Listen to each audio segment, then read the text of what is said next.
and welcome to Hypothetically Intentional, where we ask the question, what if we set intentions with everything we did? I am your co-host, Andrew. And I'm your co-host, Michelle, and today we have our special guest again.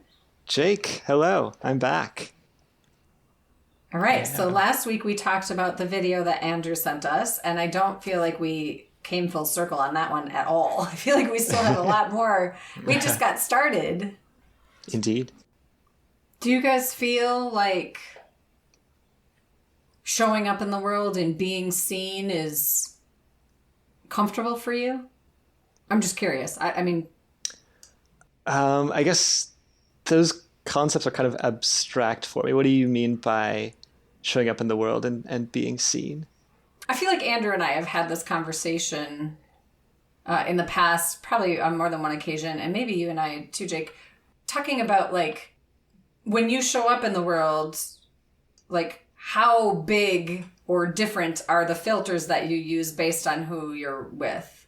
Like, I feel like I used to really like show up in a room, observe the room, and then tuck into whatever role I thought would give me the most feelings of being accepted.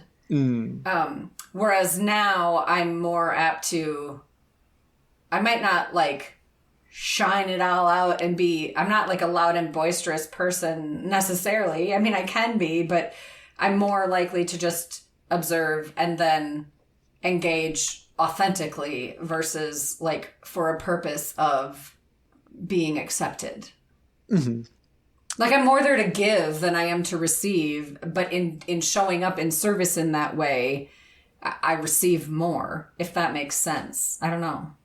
So what does that look like when you like get into a new group of people, right? Like, I guess I don't know if I'm far enough along to know the difference when I go hang out with a group of people or whatever. Like I go hang out in groups a lot, and I act differently in different groups, if that's what you're asking. Like, that's definitely part of my life.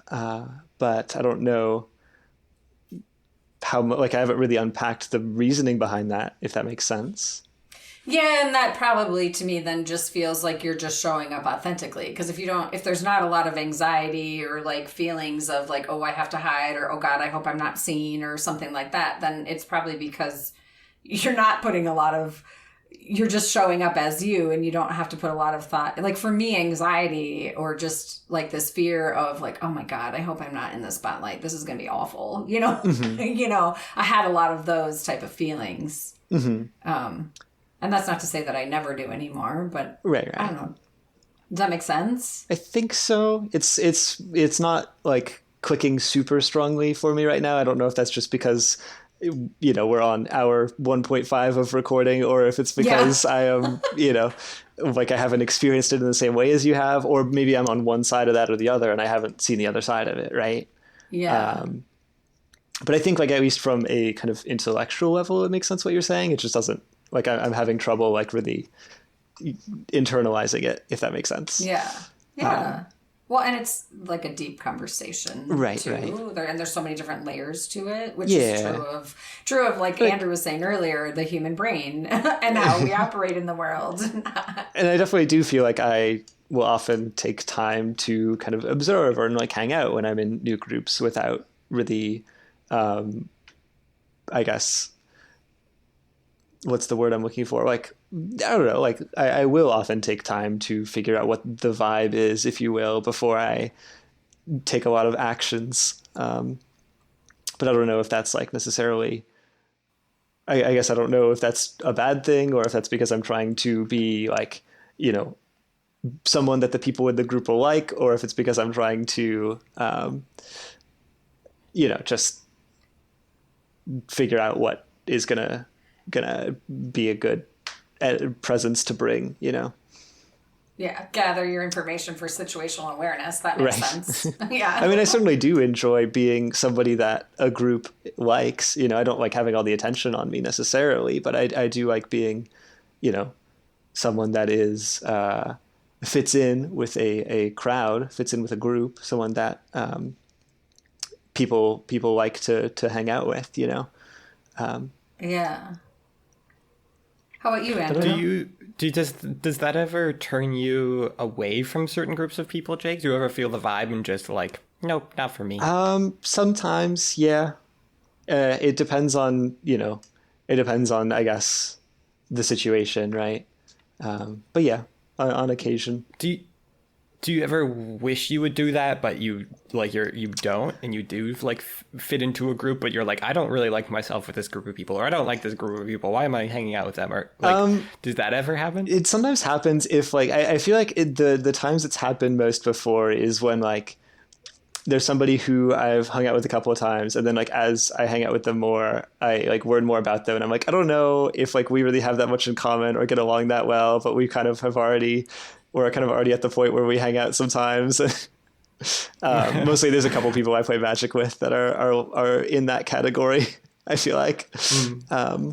Yeah. But like at that point, it's just sort of, fairly easy to be a little bit, I don't know, it doesn't really bother me very much. So like I don't have friend groups that I secretly hate or anything like that, or secretly just don't get along with. Well, not that you're willing to share on a podcast. No, like I don't spend time with groups of people that really drain me or that like I don't vibe with. Right? That's not really a thing that I experience.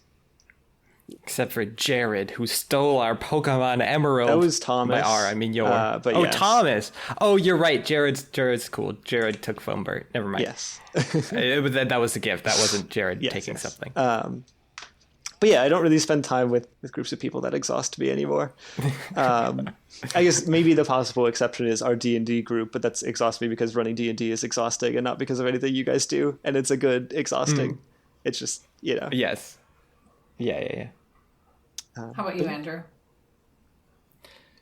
About your question about showing up. I think I think I'm in a similar boat to Jake, where it's like I don't well, actually no. I think like for me, I do feel pretty like I'm a pretty genuine person, I think. Even like, and oftentimes how that will manifest is I will just bounce off of people because like it's not that I don't dislike very many people, but I also don't actively like want to hang out with very many people, if that makes sense. Like it's hard for me to find people who fit my vibe. And when I do, we can be like really close and cool, and that's great. And I don't need a lot of that. But I don't like if I sense that A, I don't like people, or B, more relevantly, I don't like myself around a group of people, like the way that I fit in with them I don't like, I will just not hang out with them anymore, or minimize that as much as I can. And that's just sort of how I sort of handle that. So I think go ahead. I was going to ask if I can, you don't have to answer this if you don't want to, but do you feel that way around Alex ever, our cousin? Around Alex? Yes. that I don't like myself around him? No, just like I don't know, you two are very different, I feel like. And I could see him exhausting you a lot of the time. I mean, if it's just us, if it's just the two of us, yes. Okay. Then I feel like I don't know what to talk to him about or how to interact with him, really. Okay. I don't have that. Like, I neither have like a social script for that, nor is it natural. Okay. But in a group setting, Alex is great. Alex brings a lot of energy and is like fun to hang out with and play D&D with. Okay, that's what I was wondering, because like we see our cousin Alex every week for D&D, give or take, and I don't know, he's fun to play with. Occasionally he does exhaust me a little bit, I think, but that's because I'm also in the position of running D&D, and he is the most experienced of us probably, and like I want him to be having a good time. But I was curious if you felt the same way, because I know sometimes like when we're playing sessions, you'll be pretty quiet for a while, and I don't know if that's like a spotlight thing or just like a, you know, normal part of the game, or if it's because, you know, because you two are very different. So that's why I was wondering. No, it's and again, it's I do part of. Oh, sorry. I do want to reiterate, like, I really love playing with Alex, like, and all of you. Like, it's not like I don't enjoy that. I just was curious if this was something that you had experienced. No, I'm with that in, like, even with people I really drive with, like, in a group setting, if I can, I will take some time to step back and just not, like, I'll be quiet for a while. And that's usually just, like a micro social battery recharge, or it's just, like, I don't have anything to add at that time or whatever. Like to me, that's the hardest part of interacting one-on-one with people is you don't have that. If I feel like there's if I feel like there's a pressure to I feel like there's sometimes a pressure to like always be interacting, and sometimes that's difficult. Like to me, I need some time to, like, I don't always have something to say, and I hate talking when I don't have something to say. Kind of like on the drive home from the cabin yesterday, we basically all just sat there silently for the whole time home because we were all running out of social battery. Yeah. And I'm glad that I could do that with you guys and not have to like chat the whole time, make small talk the whole time. You talked about that, Mom. You don't like small talk. Well, and I think that what that says too is like those people in your life that you can just sit in silence and be comfortable. Like most people aren't comfortable in silence with other people in the room. And so that just tells me that in those moments you're not filtering or in a way that's to your own detriment, I guess. It's a way you are showing up authentically when you can do that. And those are like the little clues that I look for within myself of like, is this an energy vampire, right? Is this someone that I need to have less time with? Is this someone that I'm showing up in a certain kind of way? Or am I waiting with bated breath just to like be traumatized because I know it's coming at some point and I need to protect myself from that? Like those are the things kind of what I was asking. So circling back to the video that you sent, Andrew, when you were listening to it, were you attaching, no pun intended, but like to a certain attachment style? Like, were you thinking, oh my gosh, this is me, I'm more anxious attachment, or I have more avoidant attachment tendencies? Or were you just simply listening for the sake of kind of unpacking it together on a podcast? Did you internalize anything from it? I thought there was a lot of really cool pieces. And then there were other things where I was like, yeah, but that's just life. And we all experience those things. And do we have to turn it into something that it's not? And I'm not saying that sometimes it is those things. And it's not that we're turning it into something. But like Jake was saying earlier, I think sometimes I'm not sure. I'm still trying to sort of just get the tangles out of how I feel about labels and whether or not they're useful. Because at some point we need the language to define things and explain them. And then in another part, it's like, but they also keep us stuck on a level, like they almost close our mind as opposed to open it sometimes. And it can go either way depending on how we engage in the world. But I'm just curious if you resonated with one of the attachment styles, or if like when you just first listened through, what did you think? So I did resonate with a lot of what the video was saying, like in terms of like the experiences she was describing were things that I have gone through, many of them. So like I do often like search for like the reason that I'm feeling a certain way, and that is part of how I process that, or as she would say, perhaps avoid processing that. And the reason I found this video so interesting, one of the reasons I found it so interesting was she sort of like to me that doesn't feel like a bad thing. And it was really interesting to hear the perspective of someone who maybe didn't necessarily who thought that it was incomplete, who thought that was an incomplete way of handling your emotions. Like to me, I don't. Maybe that's not all that there is to it, but that's a big part of it to me, is like understanding my emotions. And as I do, I can deal with them. And I don't necessarily agree with a lot of her thesis, which was that like that's a way of avoiding the emotions. To me, that is how I get through them, and how I understand them, and like, yeah. So I think I do resonate a lot with like what the video was saying, and I'm very glad to have another perspective to sort of take a critical eye to how I handle my emotions and think about it. Because even if I I'm going to be thinking about this for a long time, I'm sure. And even if I sort of land on, yeah, this is just how I process emotions and it's healthy for me and it works for me and it's okay. I'm really glad to have had that thought and had that critical eye to it, if that makes sense. Yeah. So I don't know. At this point, I don't know. Like, what do you think? Like, do you guys think that can be a healthy way of handling emotions, or do you think it is not? Did you agree with what she was saying there, or do you think? Yeah. What do you? I'm curious what your thoughts are on that, knowing that it is something that I do.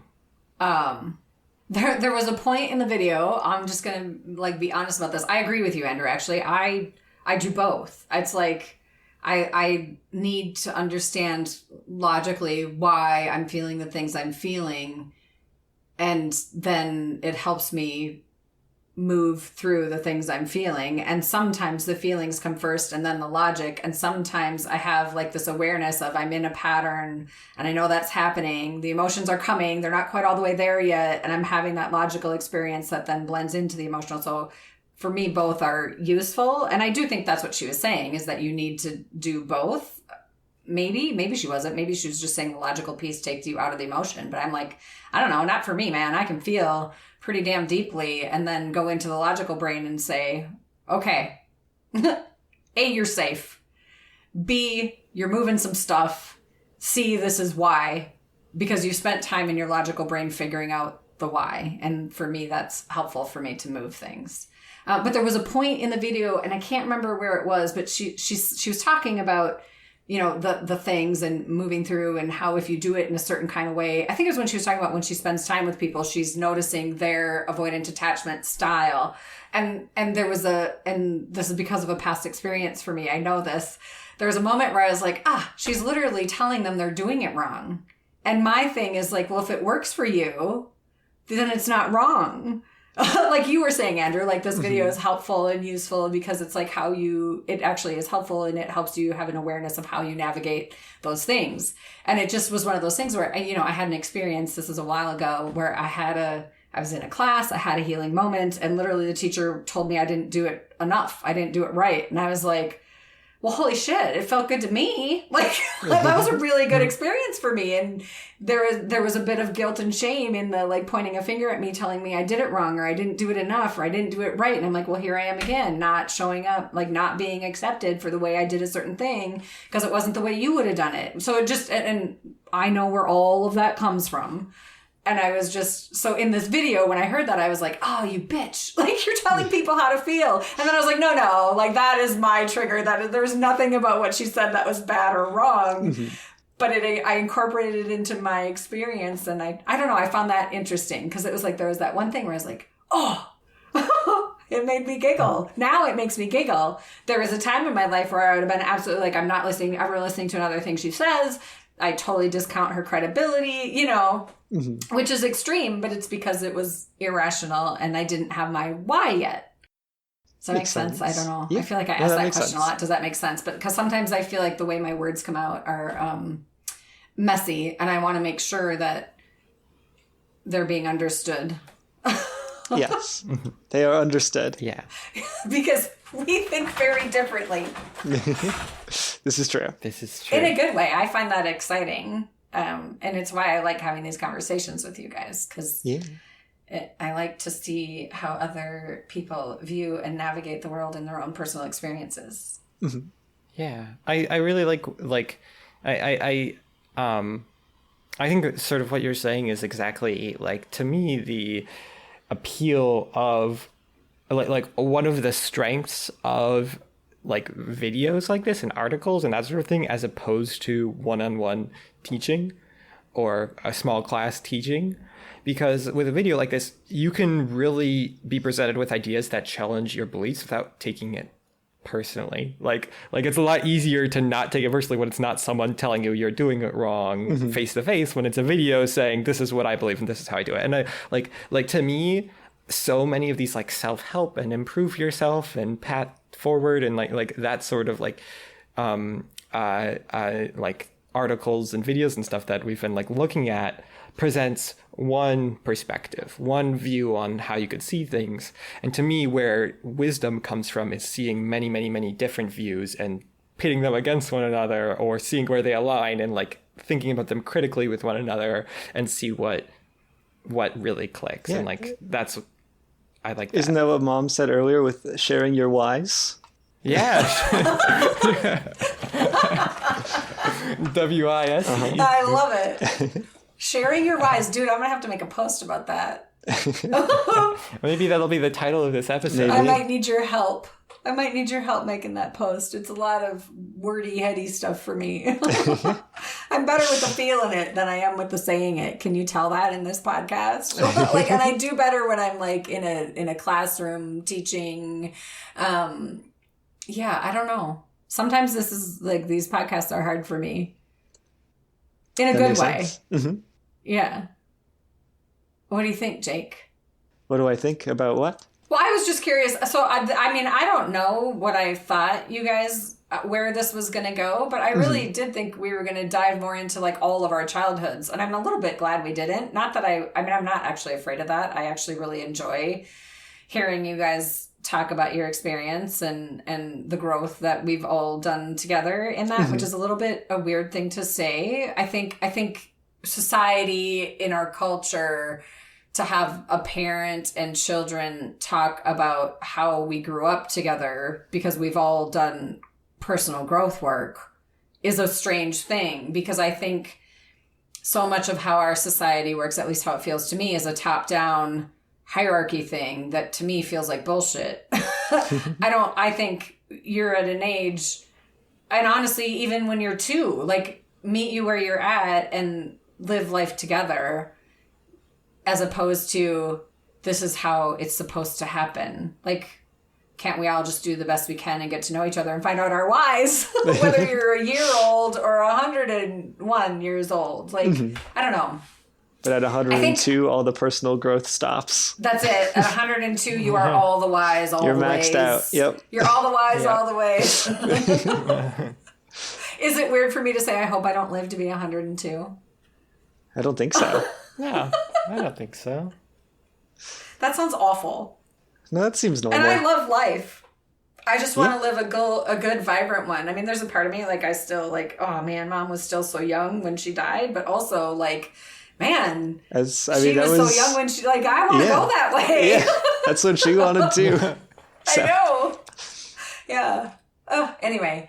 Yeah, I guess it was kind of a not fair question for me to even ask you, Jake, if you are related to any of the attachment style or to that particular attachment style of the video, because you fully confessed at the very beginning. Yeah, I'm not sure. If I was listening, you were just like, I don't even know. Like, clearly you didn't. I said at the beginning of the last one, I think it was, I wanted to be present and fully like open-minded and listening and not make it about me. And then I didn't fully hear you saying, yeah, I didn't really resonate with the attachment styles. Yeah, I mean, that's just something that I don't know that I have thought enough about, right? Like, I don't think I'm there as far as knowing which attachment style or styles I most resonate with. So, yeah. Yeah, I don't know. Awesome. Maybe I'll find out someday. Maybe I won't. We'll see. Maybe. Like you said, with labels, like sometimes they're helpful, sometimes they're not. Yeah, so. And I think that's true. I think sometimes, like, we go digging and like, we have to find something. And it's like, but what if it just is? Like, why does it have to be a thing that we have to find? What if it just is? What if this is just the thing? And I think, like having access to those words that mean things is really helpful for having conversations. And even sometimes for, like, learning things about yourself, right? Like, having these words for different ways that we attach, right, is good, I would say. Like we can talk about them in the way that we have been much more easily when there are words for them. And, even for, learning about yourself, right? Like you can say, I feel like mostly I feel this way, right? And maybe that's what I would consider my attachment style to be. But like in these other ways, like as long as you have that nuance, right? Of like in these other ways, this doesn't work for me. Or like Andrew's saying with the video saying like, when you, oh boy, I forgot where I was going with this. Well, I'll keep talking and hopefully it all comes together. When that's you, that's how podcasters do. When you, maybe they don't lampshade it quite as much, but when you were talking about the person in the video saying like, here's how you process these things, and that's maybe not like the complete picture, right? Like if you're an avoidant attachment style, this is like a weakness that you might have and maybe you should work on it, was the kind of the thesis of the video, right? Times 5, because there were like 5 different points. And Andrew, you said like, well, I maybe am this attachment style, maybe I am avoidant, right? But this is something that really works for me. Like that's, I think, where it's good to act beyond whatever like kind of label you want to put on it. Yeah. If that makes sense. There's a song by the Narcissist I was Cookbook, wondering if you were going to bring that up. Yeah. which I was Jake and I are going to go see in a week. That's true. A little bit less than a week. That's true. As of this recording. And it's called Gendering Teddy. And it's about the power of words and labels, specifically in that case for like trans and non-binary people, for describing their gender. And like he makes an allegory to math and how like the numbers for words like 100 or 1,000 or 1,000,000 can encompass things that are really, really difficult for us to imagine without those words. Mm-hmm. Like you can't imagine 1,000,000 of something. You can't do it. Like it doesn't happen. Oh no, Jake's head is exploding. Is it dollars? Are you imagining $1 million? No, it was sands. Sands. I don't know how many that looks like, but if I imagine a lot of sands, there's got to be 1,000,000 in there somewhere. Yeah. But anyways, like, yes, I know what you mean. Yeah. It's not a very useful concept. You said you... Yeah. But giving words to it allows us to... It puts a label, it puts a handle on it. Yes. And lets us move it around and share it and work with it and understand it better. Is that... You said you were going to bring it up. What were you going to say about it? More or less the same thing of like, in the song, the artist talks about like, in caveman times or whatever, 1,000,000 was basically a useless concept because there's no way you're going to have 1,000,000 of anything. But like somebody eventually thought of it, right? And, even though they didn't really know what to do with it at the time, having that word made it a lot easier to lay more like the foundation for more math, and eventually led to like these computers that we're talking to each other on and things like that. And like you don't know necessarily what you're going to be able to, in a similar way, like if you're labeling yourself with an attachment style or a word for anything really, that can help you, even if it at the start is just like, okay, cool, maybe that can help you learn a lot of more things about yourself than you would have without having that handle. Yeah, and I don't know why this led me here in my brain, like listening to you guys talk about that. There were two things that, I pulled out of what you were saying. And one is words in general are labels, and they can be tricky. Yes. And they can be for good or for bad. And that is the conundrum of language. Mm-hmm. And then the other thing is, and this has to do with like the imagining 1,000,000 of something and that, the caveman didn't or couldn't have or whatever. I saw a meme the other day, and this is so random and I don't even know if it's true. I didn't fact check this, but it was a picture of horses, and the quote was by Henry Ford, and it said, if I had asked you what you wanted, you would have said faster horses, because they couldn't even imagine. Right. cars, you know? And I was like, yeah, like it brings me to that whole limitless thing. And I know this isn't really in conjunction with all the things, but I don't know. It's just that whole words to me often, well, they can do both. They can either bring a closed, like a limit to things, or they can create a limitless opportunity that happens, and it's how we use them and our intentions to bring it full circle. in the interest of keeping Mr. Ford's ego in check, I do feel like a car is basically just a faster horse. Well, he did it. Well, I guess there's a Mustang, right? Like we even measured them Both with a horse and a horsepower. car. Yeah. Yeah. I wonder if that's why that happened. Maybe. I mean, the words. Yeah. That's so funny. Anyway. It makes me giggle. This feels complete. How do y'all feel? Yeah, I think so as well. Yeah.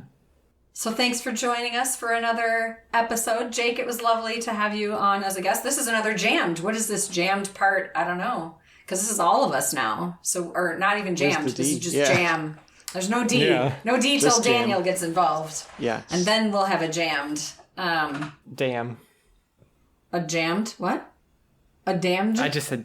I said damn. Oh. Are you saying Jake's not invited? Apparently No, not. no. I was just cussing because Dan isn't here. Oh, I see. When Okay. Dan's here, he doesn't let you cuss. Is that how that works? No. Just No, I know what you mean. A I'm just being disappointment. difficult. That episode will either have to be really clever in those episodes in what we pick to unpack, or we just don't do anything and we just watch all the things unfold, because it's always interesting, at least for me, as a fly on the wall observer of the three of you doing whatever it is you do. Anyway, thanks for joining us this week. We appreciate you all listening. Like, subscribe, follow us. JAIDEE wellness.com, Facebook, Instagram. And you can find me at Michelle Albers as well. So, and I got a new website coming, but it's not done yet. So maybe by the time this podcast is out, MichelleAlbers.com will be a thing someday. Ooh, that's With exciting. more information. Yeah. Yeah. All right. Bye. Be you every day. Bye. Bye. Is it funny that I can hear the music now when I say that? Like I hear what's coming next because it's consistent. And Oh, you fun. guys don't sing the music at the end of every episode? How does it get in there? Oh, okay. There we go. I was wondering how it came in, because I didn't hear the music at the beginning. All right. What the heck? Yeah.